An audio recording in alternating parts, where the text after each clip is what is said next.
Let me just go to a last couple that we have online. So Steve Dunkerley has asked this question, which is interesting to see how GBS organizations evolve over time. Some become broad operations, like the evolution of NBS. Is that maybe Novartis, I think? Novartis, yeah, Yeah, Novartis. yeah. And which I was very much part of building, and some are becoming more commercial, like Vodafone's VOIS. What do you see as the future for GBS? That's a great question, Uh, and impossible to answer. But any futurist ideas from both of you? um, I'll take a crack at that, and of course, Ajay, please chime in. I'm a big student of history because I think, if we look at historic patterns, they have some clues on where things are likely to go. Um, so here's what I would say.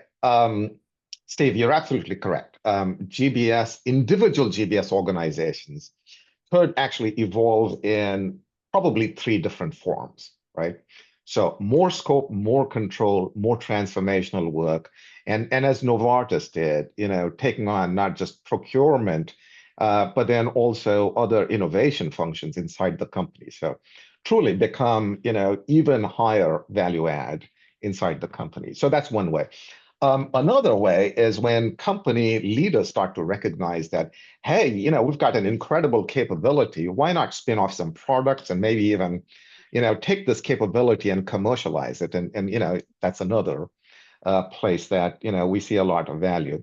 Um, but I'm going to take a somewhat third but contentious area, which has unfortunately been the fate of many organizations, GBS organizations, which is then they actually end up imploding after some time.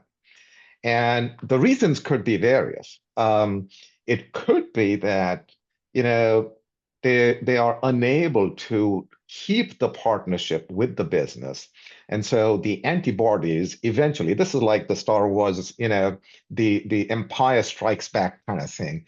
You basically have the function in the business unit say, I'm not sure these guys are actually working for us anymore. It seems like we're working for them. And then things start to kind of fall apart. Now, the reason I mentioned that grim possibility is because I've unfortunately been over the period of 3 decades been associated with some really, really successful companies, including in some places General Electric, General Motors, Boeing, and so on and so forth, that ended up kind of either disbanding or remodeling their GBS. And I strongly believe that that can be avoided. And the way you want to avoid that is to never lose sight of the fact that you have to earn the business.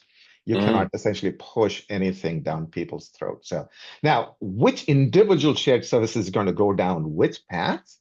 I think is your guess is as good as mine.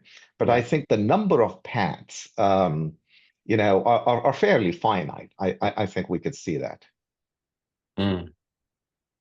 I have watched this close up in a number of different organizations and studied it as well. And one of the things that I think there's a sort of half-life of a GBS of maybe 2, 3 years.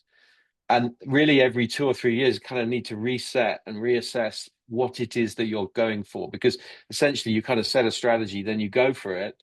And then usually something changes. So it might be business strategy change or executive leadership change.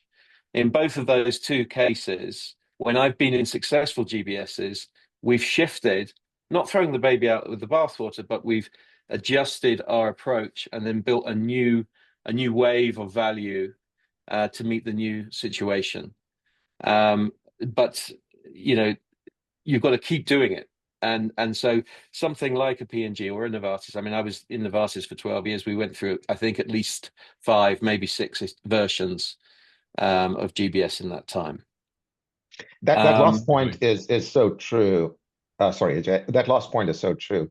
At Procter and Gamble, Philippa, who actually started this, uh, used to have a drumbeat of actually reorganizing GBS deliberately every 2 to 3 yeah, years. yeah. There you go. So you really have to There you go. force yourself to change. Ajay, you were saying No, something. I was just agreeing with what both of you are saying. Being very adaptive, resilient, and flexible is the name Mm, of the game. If you're in GBS, then your ability to continuously do the reinvention, as I mm. see in the chat, is going to be extremely critical. I love the idea of just looking to proactively redefine every 2 years, Tony.